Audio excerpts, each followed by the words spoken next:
Hello, everyone. My name is Shantae, and this is the oral presentation to accompany the last soap note number 3 from week 6 of FNP 597, clinical residency. Um, this patient comes from a pediatric clinic, came into the pediatric clinic because that is where I am currently doing my residency. And he was brought in by his mom. He's 16 years old, and he was brought in with the chief complaint of coughing and wheezing throughout the night before. So both of them are reliable sources of information. He was brought again the next day. The mom brought him in stating that he had the coughing and wheezing that night before. When speaking with EB, he says that he had those symptoms, but he didn't have any phlegm production. He hasn't had any fever.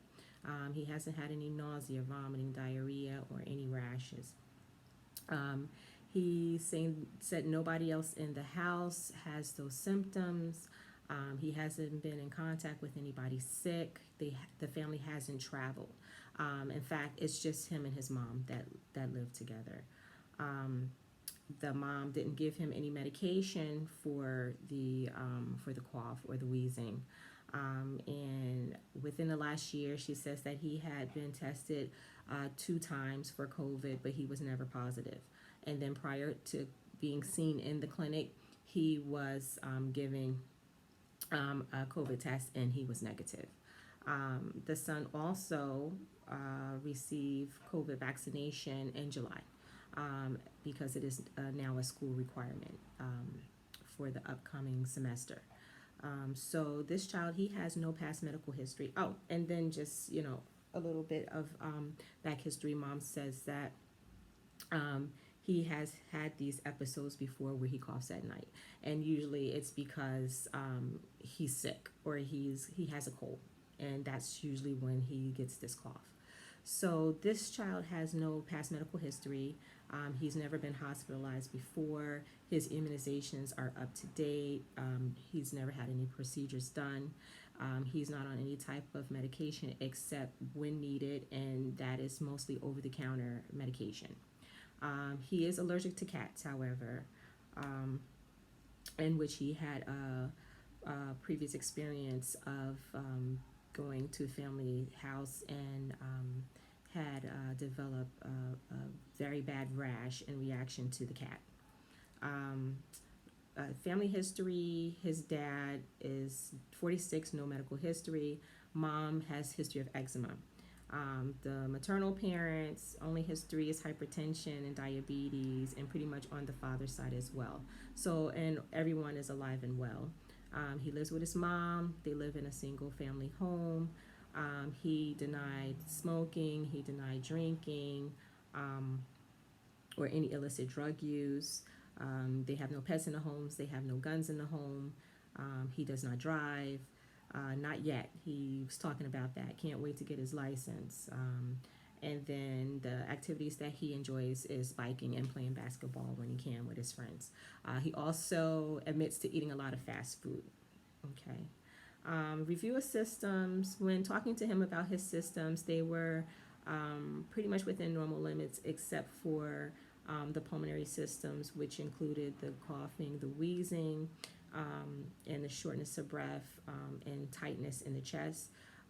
The phlegm production, he denied phlegm production, but he also did admit to a runny nose and some congestion. When talking about, again, trying to establish the HPI, just about, how often does he get it. He said he usually gets it several times a year. Trying to recall, and that he says that a lot of times he gets cough when he is exerting himself. Again, like when he's playing with his friends or riding his bike. He's saying not all the time it's wheezing, but he does start coughing, and the cough is enough to make him stop doing what he's doing to rest. Okay. But for him, he says, basically he will rest and then he'll continue doing what he's doing. So it just slows him down, but it doesn't completely stop him. The vital signs are within normal limits. He's saturating 98% on room air. His BMI is within the 75 percentile, so he is not overweight, right? General appearance, I mean, he's awake, he's alert, he's dressed nicely, and he doesn't look like he's in any type of respiratory distress. He is talking in full sentences, and he appears to be comfortable. Again, his on physical examination, it's pretty much within normal limits as well, except for the pulmonary part, where I did hear wheezing bilaterally, especially on expiration. But again, he was not using accessory muscles. His expiration was not prolonged, and it was unlabored. Respirations were unlabored.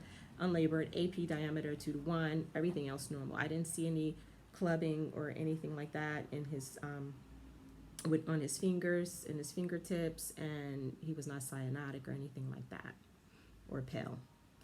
So my differential diagnosis for this patient was asthma, allergic rhinitis, and viral upper respiratory infection. Just to backtrack, for the allergic rhinitis, that was one thing that was abnormal on the physical exam. The eyes were fine, no drainage. The ears were fine, no drainage, no pain in those areas, no pain to the sinuses when palpated. But when looking at his nose, it was pale, it was boggy. He did have clear runny nose. And again, he was complaining of some congestion, and there was no polyps noted. The mouth was fine, no redness or any exudate or anything like that, and he did not have any swelling in his lymph nodes. Okay, so again, just to bring you back, my differential diagnosis was asthma, allergic rhinitis, and again, upper respiratory infection.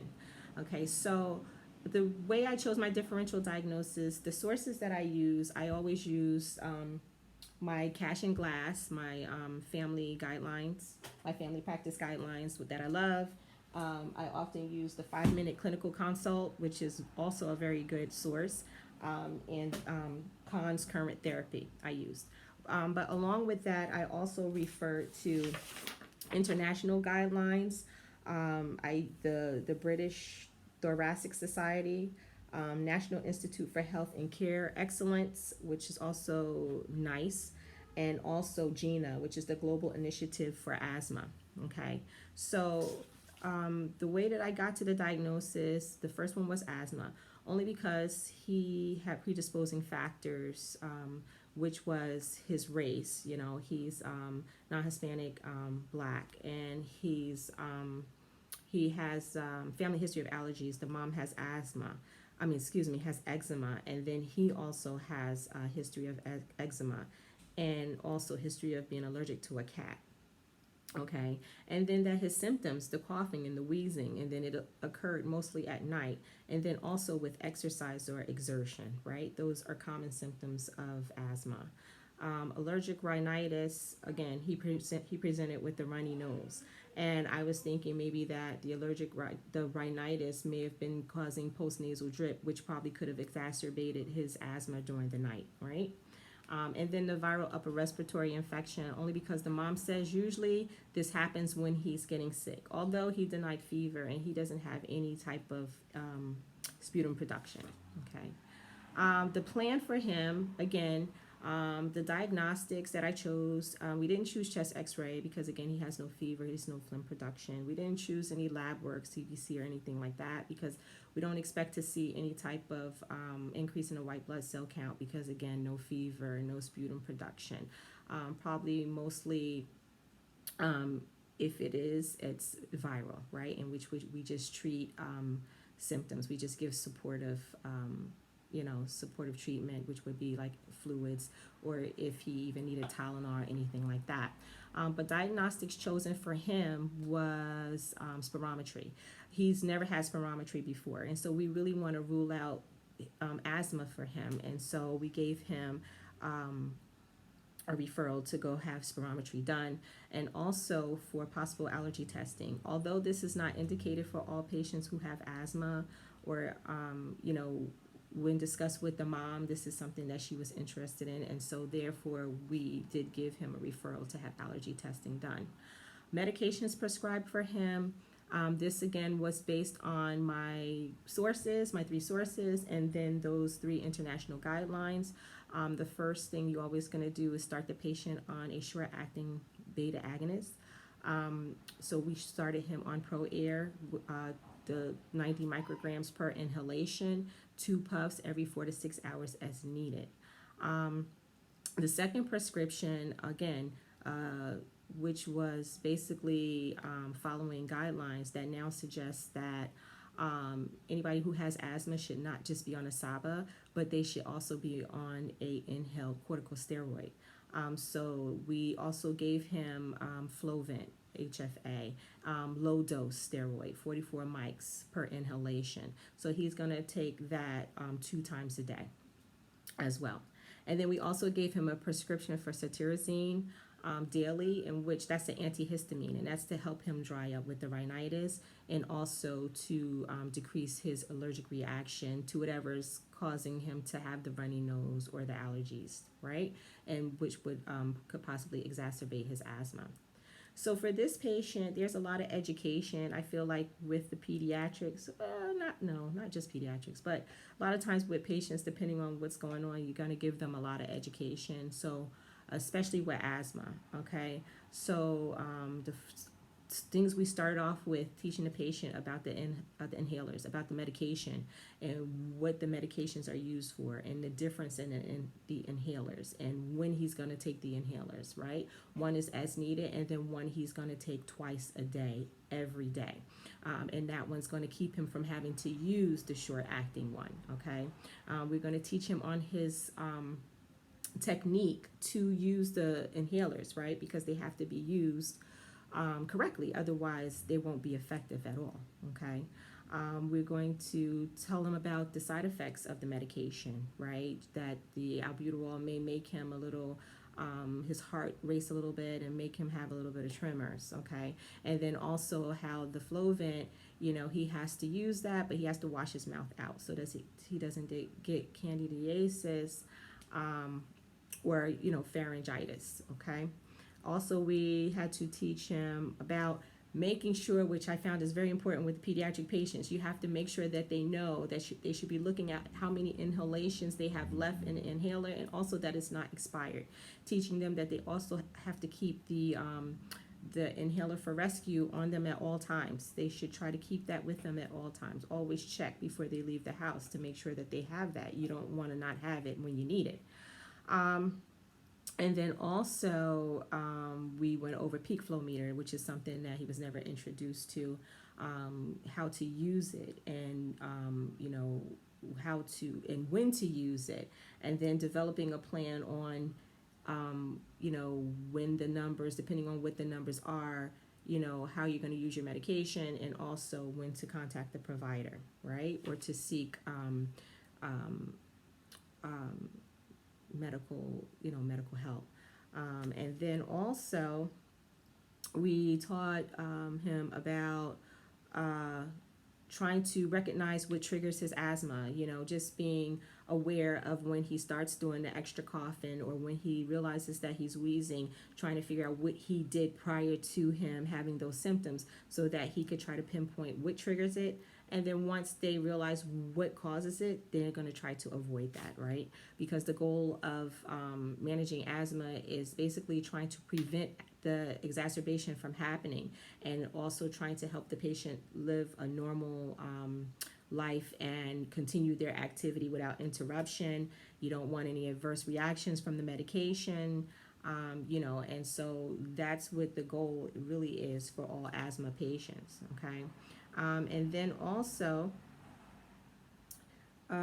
vaccination. We talked about vaccination. Again, he is up to date. He did get flu vaccination, and he also did get a COVID vaccination. Even though the mom didn't, the son got the COVID vaccination, okay? And then we just talked about follow-up. We're going to let him go home on these medications, and then we will call, and he's to start them today, and then we will call him tomorrow to follow up to see how he's doing. And then we told the family, or we told the mom and him, in case he doesn't feel better, that they should, call the office back, okay, and maybe we will go for there with adjusting the medications, because the treatment of asthma is all about, you know, it's a stepwise approach on how you treat the asthma. And if we can't get it under control, then we can refer him to a pulmonologist. Okay. So for this patient, I felt like this was a very interesting case. You know, I always think that this is an interesting case. Asthma is always interesting, I feel, only because you're going to see this everywhere, I mean, across the lifespan, you know, and especially for pediatrics, it's like a chronic condition that a lot of pediatric patients have, and you are just going to see it. So, you know, coming into contact with it and knowing how to treat it is very important.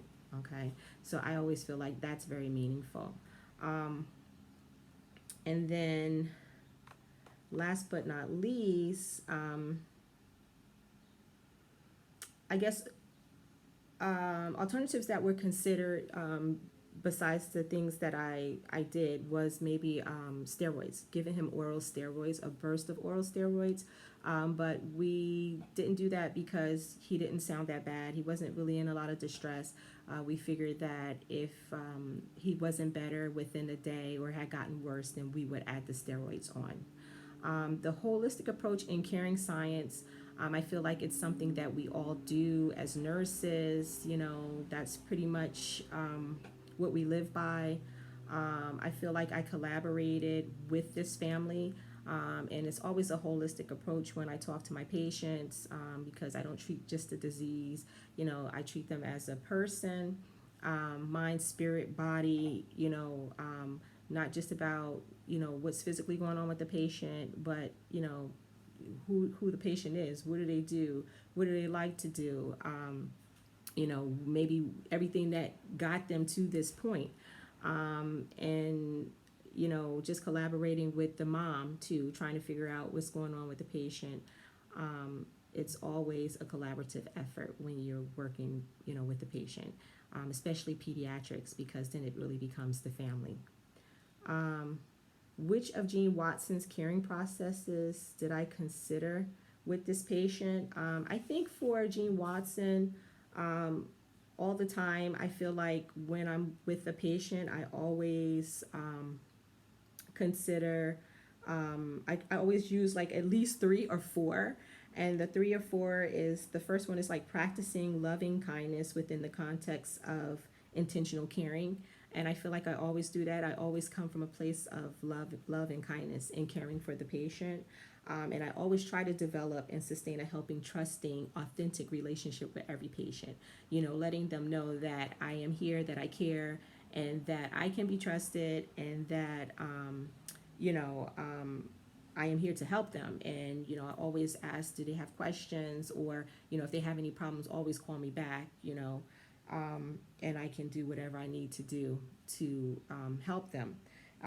The third one is really being present and supportive, you know, for all patients, and even in the expression of positive and negative feelings. So, I mean, again, I'm very supportive, and it's funny because, like, even this patient, he got COVID vaccine, but the mom didn't get the COVID vaccine because she really doesn't believe in it. So, you know, you can never let your bias interfere with you know, the patients. I mean, the best you can do is have a conversation with them and give them some information and allow them to make their own choices. And then the last one is engaging in genuine teaching and learning experiences, right, with the patients. And again, with this pediatric patient, there was a lot of education that went with it. So I hope you enjoyed this presentation. I enjoyed doing it. I have enjoyed, I guess, presenting like this as well, and doing the SOAP notes. And I feel like I really learned a lot, and I'm sure I will use all of this going forward. And I know that I went a long time, but I tried to answer all the questions. Thank you again.